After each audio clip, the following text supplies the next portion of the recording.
Water levels vary constantly throughout the year.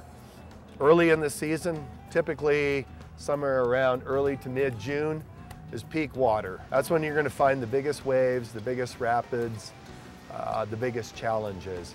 If that's the type of rafting you're really looking for, give us a call, check in, see what's going on that time of year. Later in the year, as the water levels go down, things in general tend to mellow out a little bit. If you come 3 times during the course of a summer, you'll have 3 entirely different rafting experiences. And so, if you have the opportunity, it's interesting to see. You're here in June, it's the big waves. You're here in August or September, you get to see what caused all those big waves. So any time of year is a great time to come. We get asked, is there a best time to go rafting? No, the rafting is always great, it's just different. Well, what do we need to bring when we go rafting? The answer is actually pretty simple. What you need to bring is, of course, yourself and something appropriate to wear while you're rafting. So, generally speaking, bathing suits are probably the most comfortable option. Otherwise, just lightweight shorts and a t-shirt. And the reason you want to go with something like that is because if you choose to wear a wetsuit, those will be most comfortable underneath the wetsuit. If you have your own river shoes, you can bring those and wear those. Otherwise, I would recommend just using our river boots.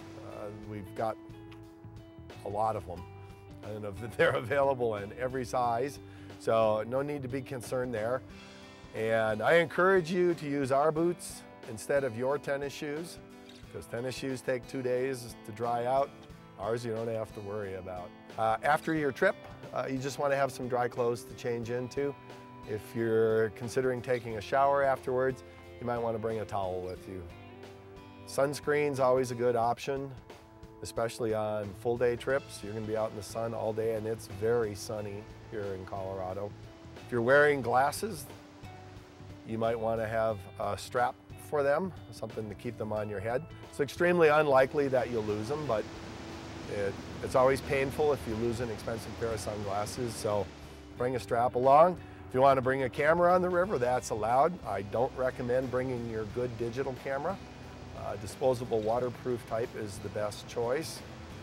And if you want to bring something to drink, bottled water or Gatorade, something in a plastic bottle is fine. Just bring it along, toss it in the bottom of the raft, and look for it when you're thirsty. And coincidentally, all the things I mentioned we sell in our gift shop. It's not necessary to have previous experience to raft the Royal Gorge. We have literally taken thousands of first-time rafters through the Royal Gorge. What is important if you want to go rafting in the gorge, or even rafting at all, is to be honest with yourself about what your ability level is, what kind of shape you're in. You don't need to be an Olympic athlete to do the Royal Gorge, but you should be in reasonable shape. It's not necessary to know how to swim to do the Royal Gorge or to go rafting at all. We take many, many people rafting who don't have any swimming ability at all. If you're in the river, you're floating. You have a life jacket on and you float. What happens if it rains? We go rain or shine on our trips. If it does rain, actually, we get pretty excited around here because we don't get very much rain. So if you're on a trip and it happens to be raining, consider yourself lucky, but we do go rain or shine. If you have a medical condition that we should know about, we would like you to tell us about it. We'll have you fill out a form, and on that form there's a place to indicate medical conditions. So if you're an asthmatic and have an inhaler, you're allergic to bee stings, carry an epinephrine pen. If you're diabetic, carry insulin or snacks of some sort.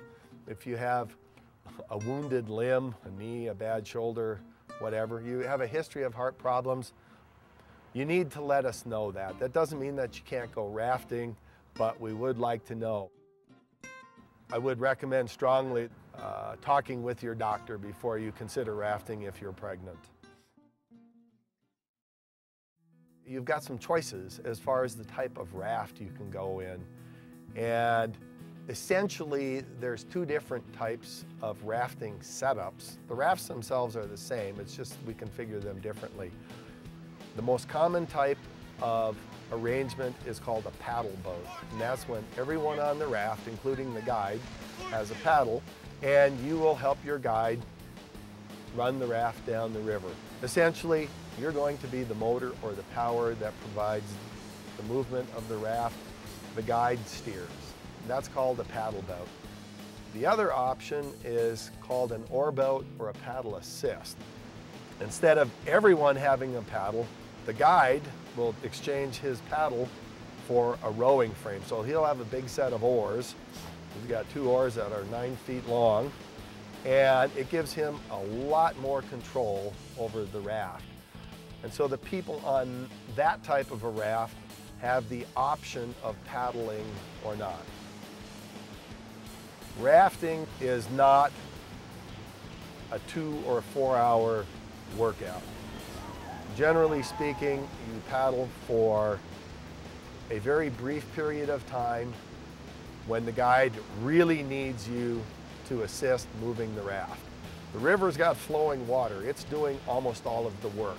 It's just periodically you need to get to a very specific place in the river. That's when the guide has you paddle.